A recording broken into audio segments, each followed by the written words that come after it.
We sold the house we lived in. We sold one of our rentals that we had. And so we had a moving truck at the time, for our clients. We sold that.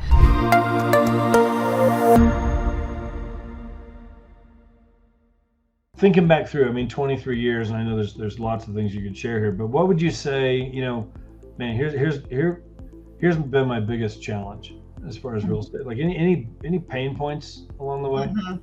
I think we all have them along the A way. couple of things. I would say probably the biggest pain point, the first biggest pain point, I would say. Well, there's a couple.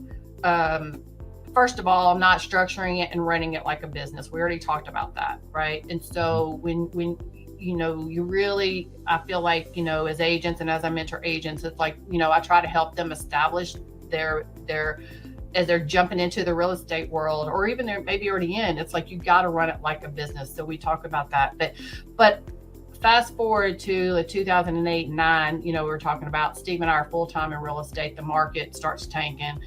That was not a fun time. That was not a fun time.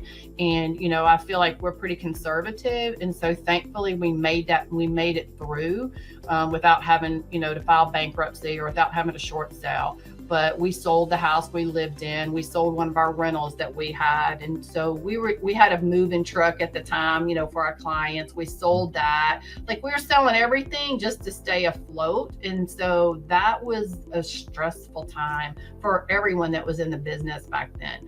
Yeah. And so that was a struggle. And what I realized through that is, yes, we had a couple of rental properties, but we were number one, just trading time for money all the time.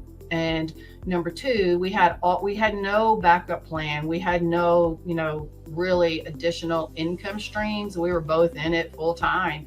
And so it really made us kind of look at the big picture and evaluate there. So that was a stressful time, and that lasted for a couple of 2 or 3 years. Yeah, it took a while to get through all that.